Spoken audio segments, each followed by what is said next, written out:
Good day, this is Dimitri Lascaris coming to you for Reason to Resist on January 12, 2025 from Trinidad in Cuba.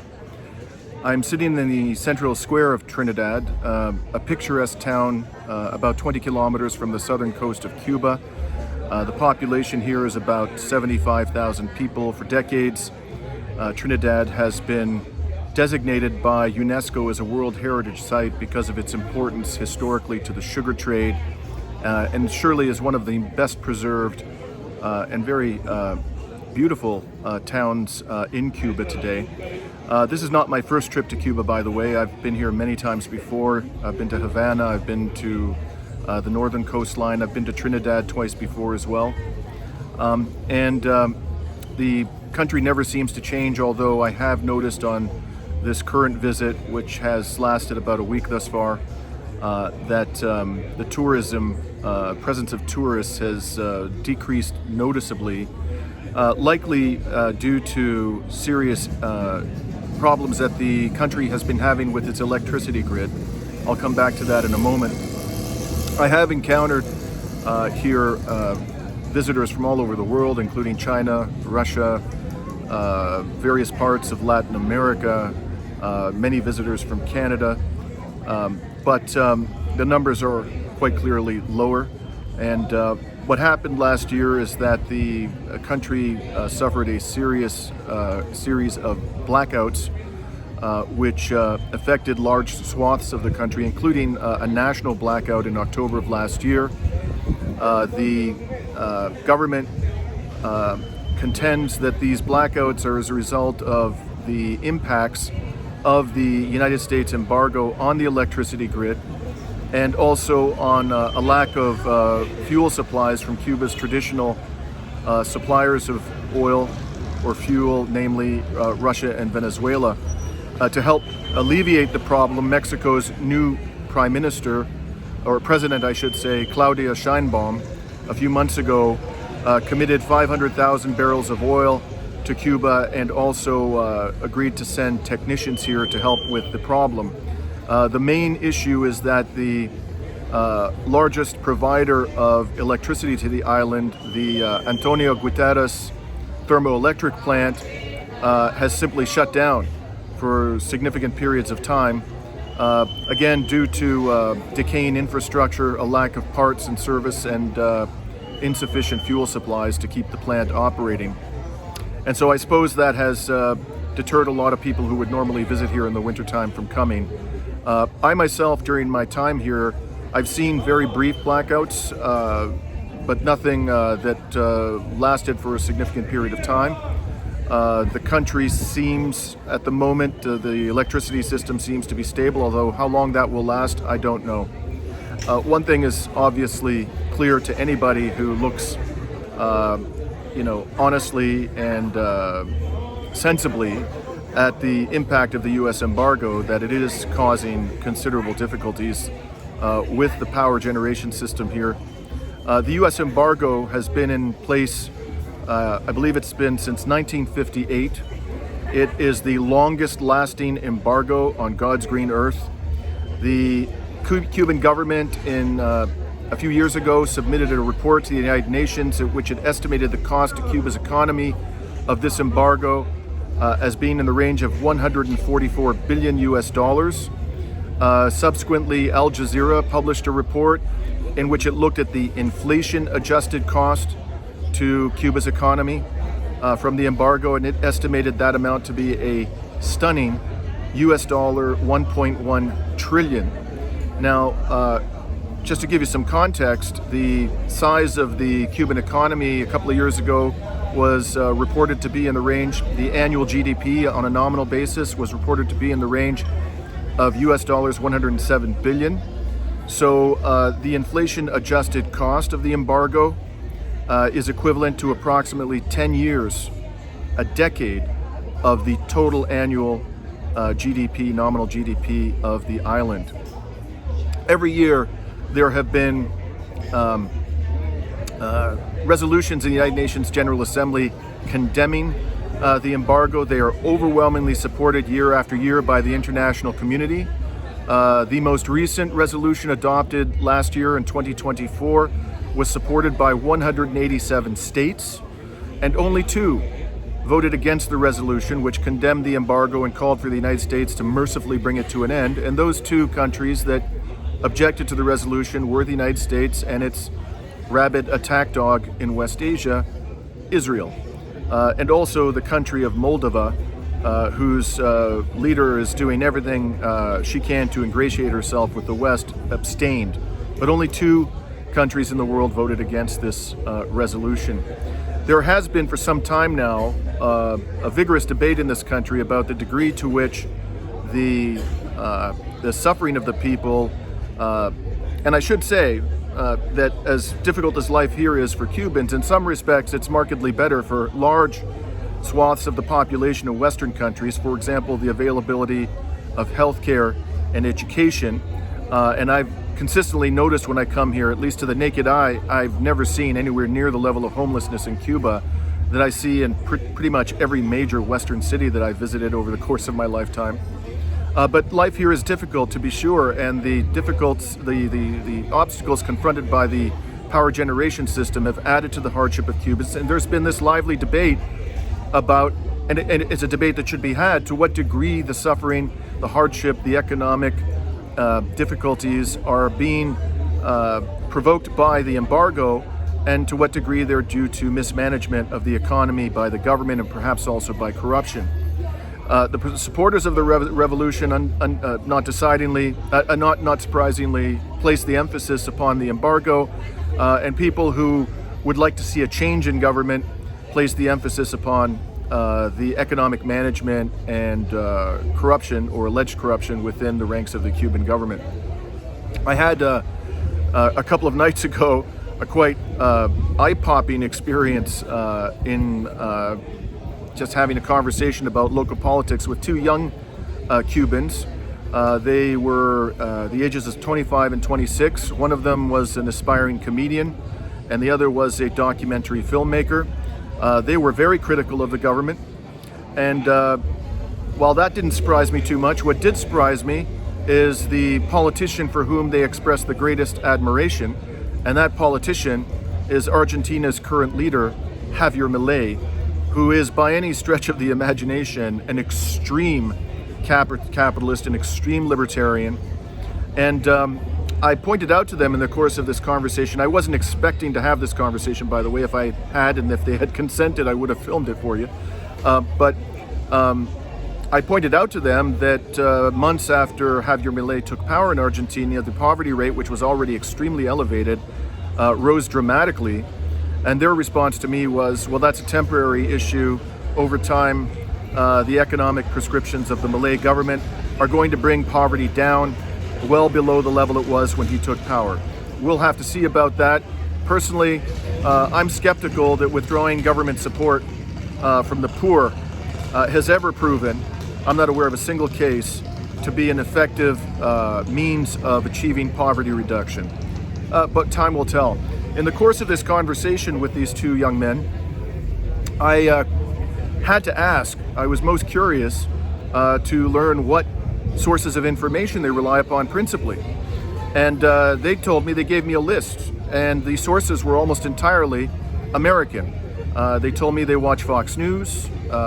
They told me they rely upon the New York Times, which they described as a leftist media organization. The Washington Post was another a newspaper that they cited. They obviously are in contact with the Cuban expat community in Miami. They made that clear, and they tend to have a very negative view of the current government in Cuba. So all of that has influenced them. None of the sources they cited to me were non-Western sources of information they rely upon, and none of them were what I think could fairly be described as coming from the alternative or independent media. They were all Western corporate media outlets, overwhelmingly in the United States. The conversation that we had, by the way, was in a cafe, and although they were being very critical of the government, openly professing to be anarcho-capitalists and vehemently condemning the current government, describing it effectively as a dictatorship, they also said, without any hesitation, that they have no fear of expressing their views or criticizing the government, nor do they feel prevented by the current government from leaving the country if they choose to do so. And it seems the policy of the current government, although it doesn't encourage emigration, doesn't want to see immigration necessarily, people are free to leave, and many of them have responded to the current economic difficulties by doing just that. A lot of them end up in the United States, concentrated in the Miami area, as is widely known. Now, on the other hand, I've also had conversations with Cubans who are very supportive of the government, very supportive of the revolution, and place the lion's share of the blame overwhelmingly on the United States embargo. They do acknowledge, these supporters of the revolution, that there are legitimate criticisms to be made by the government, and it could always do a better job. But even in the best of circumstances, even with a government, and this is a point of view with which I completely agree, a government that is maximally competent, completely devoid of corruption, committed to the well-being of the people, and fully capable of delivering the well-being to the people in ordinary circumstances, even a government of that nature would not be able to deliver prosperity on a sustained basis to the people of Cuba in the face of this embargo. The embargo not only extends to American corporations, it also extends to the foreign subsidiaries of American corporations. They are prohibited from doing trade with Cuba. Of course, that covers a very large swath of the corporate community in the world today. Cuba, of course, is in the geographic sphere of the United States. It's 90 miles, about 140 kilometers from the southern tip of Florida. The region is dominated by American corporations, as anybody I think would acknowledge. And so prohibiting those corporations and their foreign subsidiaries from doing business with Cuba, given its geographical location, its distance from countries like China and Russia and other countries in Asia that have substantial economies, this is bound to have a devastating impact on the economy, and that's precisely what happened.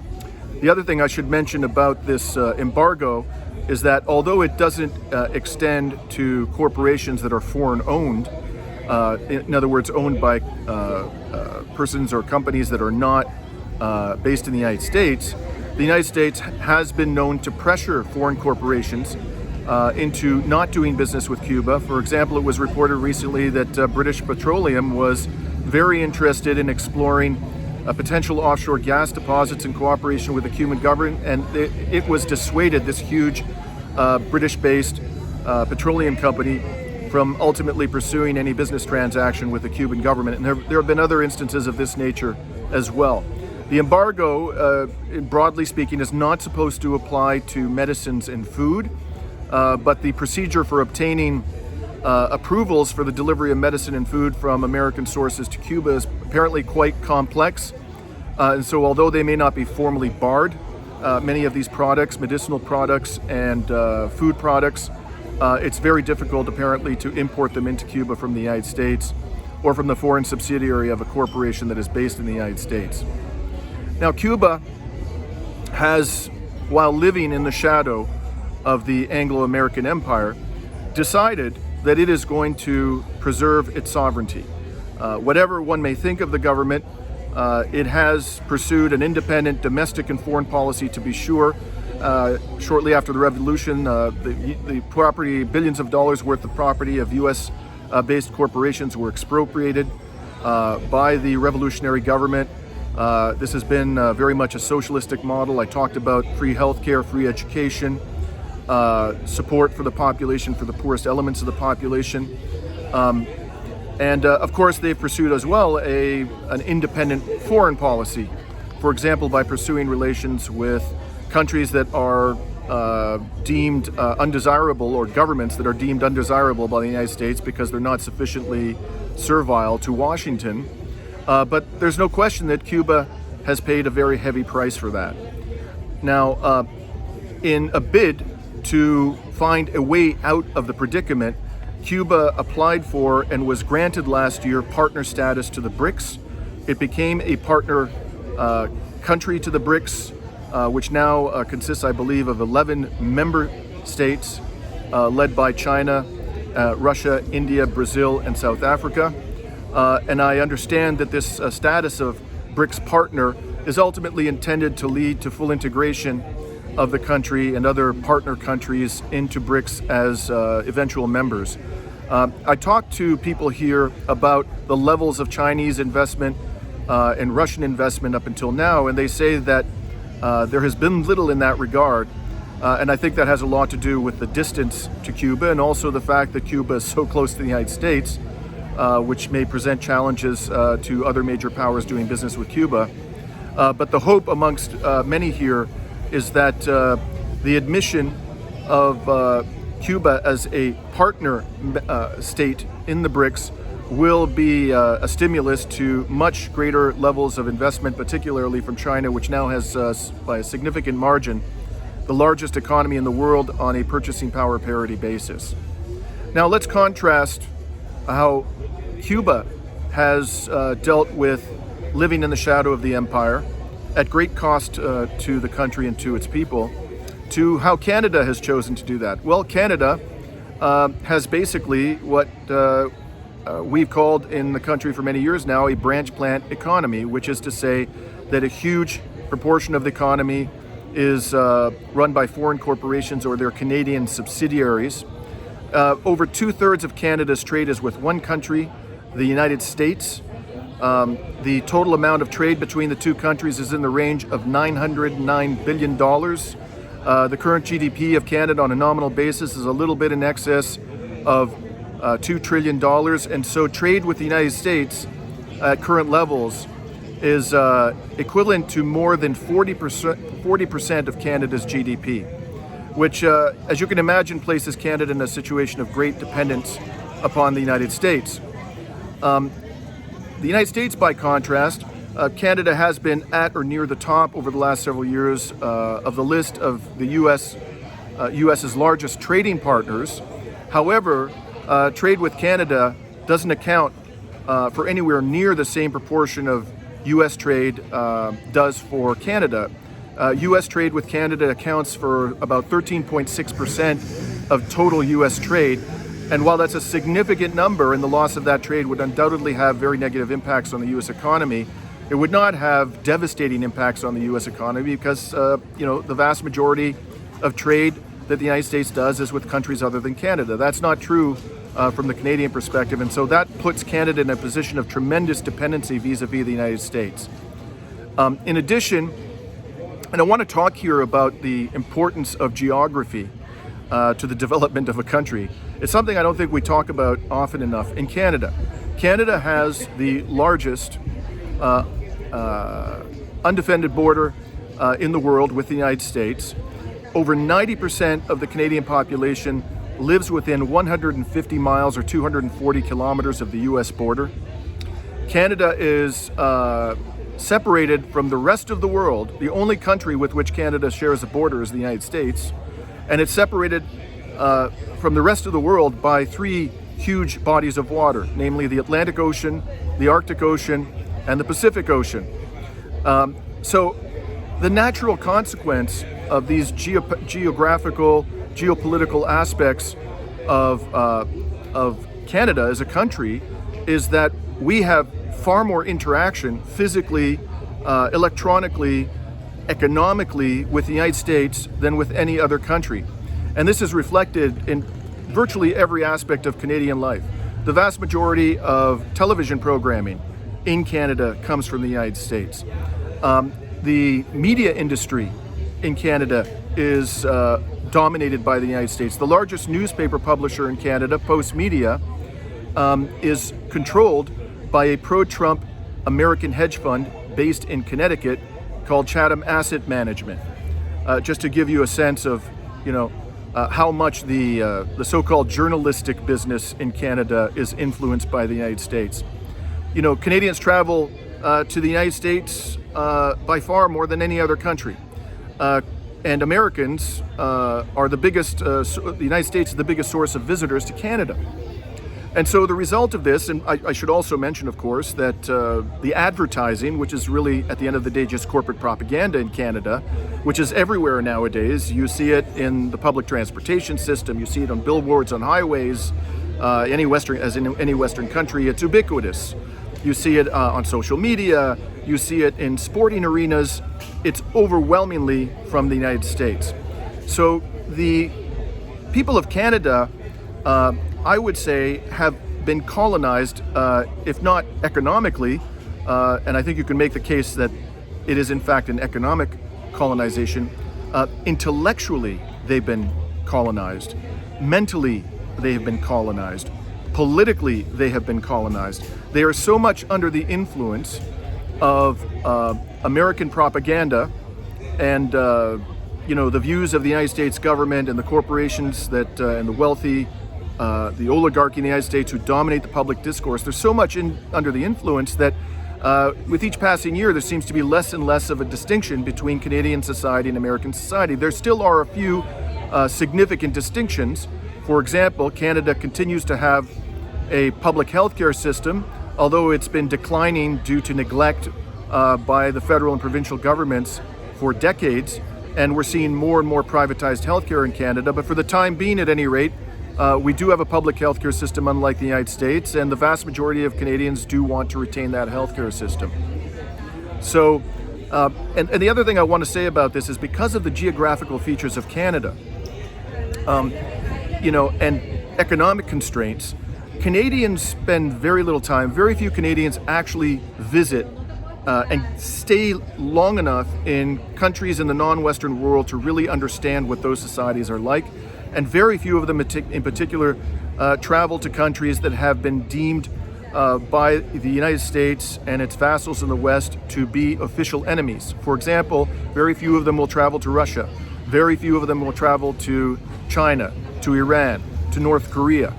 And so this creates a situation which is ripe for manipulation. And what I mean by that is the corporate media are able to present a very skewed view of what life is like in these countries and what the governments of these countries are actually like, because they can be confident that very few Canadians will actually ever go to these places and see with their own eyes and hear with their own ears what the country is like, how the people feel about their government, how they feel about their quality of life. And so this creates the fact that there is very little actual verification being done by ordinary Canadians of what they're being told about these countries by the political elite and by the corporate media. This creates opportunities for a lot of dishonesty in the Canadian media in reporting about the economic and social and political circumstances in the countries deemed to be official enemies of the West. And the corporate media understand this perfectly well, that there's very little verification taking place at the level of the ordinary Canadians. And so they take full advantage of this situation to paint extraordinarily misleading and sometimes outright fabricated narratives about what life is like in these various countries. At the end of the day, when you add it all up, you have a population in Canada that is extremely beholden to misreporting about international affairs, about the non-Western world, and heavily influenced by the political discourse and the corporate media emanating from the United States. At the end of the day, how did Canada choose to deal with living in the shadow of an empire? It chose capitulation. Today, Canada is in NATO, which is dominated by the United States. It's raising its military spending at the demand of the US government, even though there's no country that actually threatens Canada. There's no realistic prospect of any major military power attempting to invade Canada or attack Canada. Much of the money, much of our military spending is being transferred from public coffers to arms manufacturers in the United States. The Canadian state is also a member of the white supremacist Five Eyes intelligence network comprised of the United States, Canada, Britain, New Zealand, and Australia. We are also in an air defense pact with the United States known as NORAD. We are in a free trade agreement with the United States, which has given the United States enormous leverage over our economy. And at the end of the day, this amounts to a form of capitulation. The Canadian government, successive Canadian governments, whether they be conservative or liberal, chose to give up Canada's economic and political sovereignty in exchange for the opportunity to trade extensively with the United States. So they've given up, sovereignty for a measure of prosperity. In the long run, I think that this is a disastrous policy for Canadians, for reasons I'm going to get to in a moment.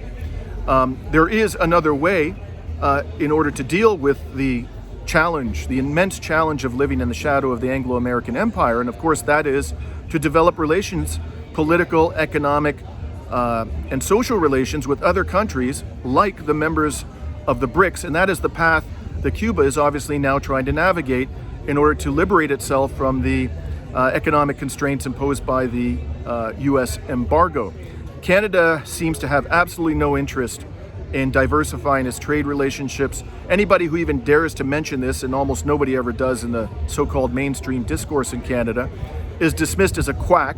They're alleged to be, unrealistic about Canada's ability to liberate itself from the United States. And while I, readily acknowledge that Canada will always have to try to maintain good relations with the United States, and I wouldn't suggest that Canada adopt a belligerent, hostile attitude to the country given its proximity to the United States and the size of the U.S. economy, there's no reason why Canada can't intelligently and with sensitivity try to maintain good relations with all of the major economies in this world, and indeed with all countries in this world. It would be challenging. There would be immense pressure from the United States for it to fall into line. But as long as Canada didn't adopt a hostile attitude to the United States, I think that is a path that Canada could navigate.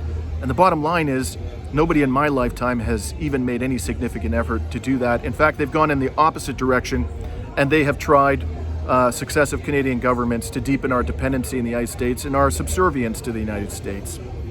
So this brings me finally to this whole brouhaha that was provoked by Donald Trump talking about Canada becoming the 51st state of the United States.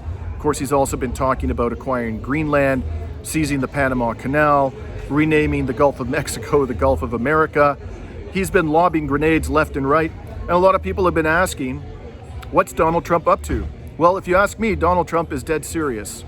I think Donald Trump would love nothing more than seizing control, full control, over the immense resources of Canada. Canada has vast oil resources, it has vast fresh water supplies, vast mineral wealth, it has expansive, fertile agricultural land, it has an extensive Arctic coastline, and the global powers believe increasingly that the Arctic could become a major source of resource wealth in the years ahead. So the oligarchy in the United States, and those who represent the oligarchy, as Donald Trump does, I'm sure would be thrilled to seize full control from Washington over the immense resources of Canada. How far he's willing to go in that regard remains to be seen, but I think the man is, at a bare minimum, trying to provoke a conversation in Canada where he may overestimate the level of support that the United States, and he particularly, has from Canadians, in the hope that we will begin to have a serious discussion with the United States about an eventual merger. They'll call it a merger if it ever happens, but in fact it'll be an annexation. I believe that the United States, to a considerable degree, has already annexed Canada politically, intellectually, socially, economically, but the oligarchy in Washington does not yet have full control over Canada's resources. The country does maintain a measure, albeit limited, of sovereignty, and I think they would love in Washington tear down those barriers and be fully in control. Whether Canadians will ultimately want to go down that path, let us hope not. At the end of the day, the opportunity to vote in U.S. elections, which we don't currently have, notwithstanding the degree of control Washington exercises over Canada, doesn't really amount to a hill of beans, because no matter what people do in the United States, the system is constructed in such a way that you're either going to end up with a Republican or a Democrat in the White House, and these two parties agree on 90% of the issues that actually matter to Americans. For example, healthcare, military spending, pursuit of free trade agreements, and on and on. It's really one big party of the corporate sector, and the differences between the two factions of that party are relatively minor. That's the world that we Canadians will find ourselves in if we sacrifice a little sovereignty that remains to us and accept this overture from the incoming Trump administration. Will Trump go further than simply trying to stimulate a conversation? Will he actually use his implicit threat of applying economic force on Canada? I certainly wouldn't rule that out. I wouldn't rule that out because we now live in the law of the jungle. The rules-based order, to the extent it imposed any kind of constraint on the conduct of Western governments, that's been flushed down the toilet, as we've seen in West Asia, as we're seeing in Ukraine. The West is now openly resorting to the most brutal forms of violence in order to impose its will and its hegemony on non-obedient states. And in that environment, this permissive environment where pretty much anyone goes, the law of the jungle, as I call it, I wouldn't rule out anything when it comes to the Trump administration and its clear desire to seize full control over Canadian resources, to acquire Greenland, the Panama Canal, and whatever other, hegemonic dreams may be conjured up in the mind of Donald Trump. So fasten your seatbelts, hold on, fellow Canadians. Our government is taking us down a dangerous path, and with an incoming government that is likely to be even more to the right than the Trudeau government, even more pro-American than the Trudeau government. And I'm talking here about the prospects for a majority government led by the Conservative leader Pierre Poilievre. Anything is possible. So before I sign off from Trinidad today, I'm going to take you for a brief tour around this extraordinarily beautiful city and give you a sense of what's going on here. So this is the main square in Trinidad, and I'm standing beside a large cathedral. It's been here for centuries. This is the Iglesia Santísima Trinidad.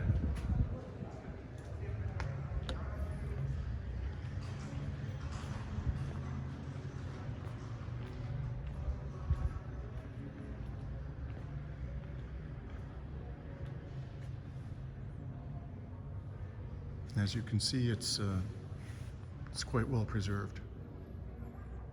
Obviously, no constraints on the right of people to practice religion in the country, at least none that I've been able to discern in my many visits to Cuba.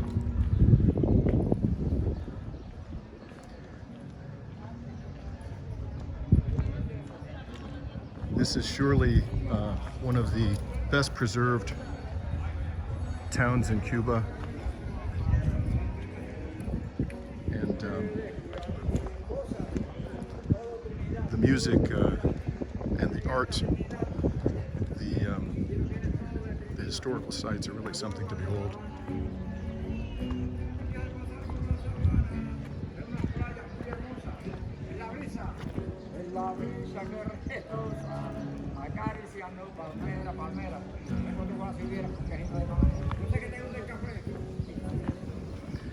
So up ahead here is something, is a museum which has a very unusual name. It's the Museum of the War Against the Bandits. I'm paraphrasing, but that's I know that the word bandits is in it. And I was told by those two young gentlemen I spoke to, regarding Cuba's economic model, about this museum. And apparently what happened is that after the revolution, in the months after the revolution, some armed groups whom the Castro government referred to as bandits took up weapons against the new revolutionary government, eventually their armed resistance was crushed, and a museum was established to commemorate the victory of the revolutionary government over the bandits.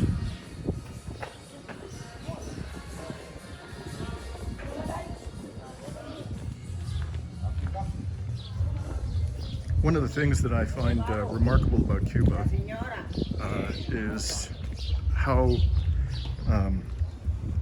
little I see uniformed police officers. Now, I'm sure that there are police officers operating undercover in civilian clothing. That's true of just about every country nowadays. The extent to which that's going on here is obviously difficult to gauge, especially for an outsider like me. But all I can say is that I see very few uniformed police officers relative to the number of police officers, uniformed police officers I typically see in Canadian and American cities. And there is very little crime in this country. And as I mentioned, despite the difficulties, I almost never see homeless people. Now, maybe the government has somehow managed to make the homeless invisible. But as I said, I've been here many times, and I've never seen significant levels of homelessness in any Cuban city, which, considering the effects of the embargo, is an important achievement, I would say.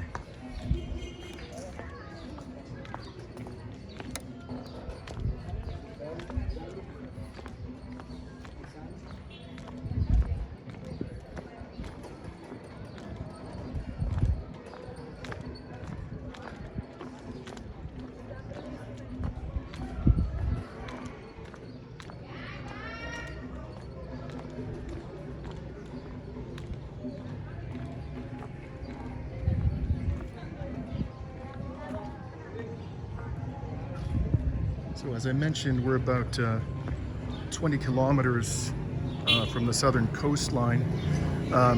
Due south of here is the country of Panama and the Panama Canal, which, as I mentioned, is now also in the crosshairs of the Trump administration. And by the way, I should have elaborated on this when I was talking about Trump's desire to see the United States annex Canada.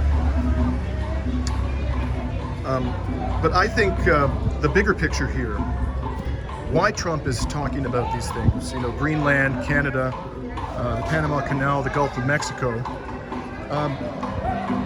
and I'm kind of reading the tea leaves here, and time will tell whether this is in fact the case. I think the Trump administration has come to understand that the era of unrestrained global domination by the United States, militarily and economically, is coming to an end.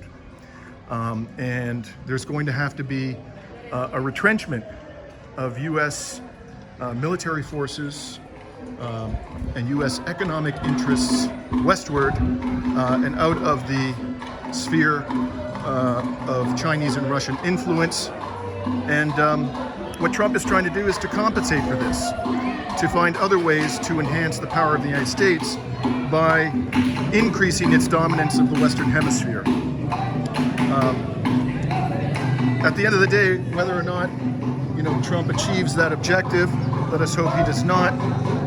I think what he's currently doing does suggest, hopefully, a recognition on the part of Donald Trump and perhaps other members of his administration that they're going to have to learn to live with other major powers to some degree in a cooperative, but at the same time, competitive relationship.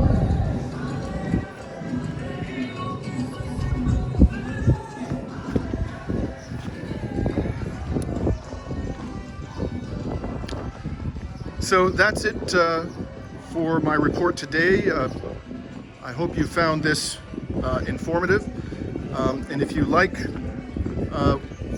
my report, please click on the like button. If you're not already a subscriber to Reason to Resist, please do subscribe. and spread the word about what we're doing. We're trying to offer a critical perspective on U.S. foreign policy, Western foreign policy, and help to inform the public in a way that enables them to be more effective in achieving sovereignty and independence, which is something that all peoples deserve equally.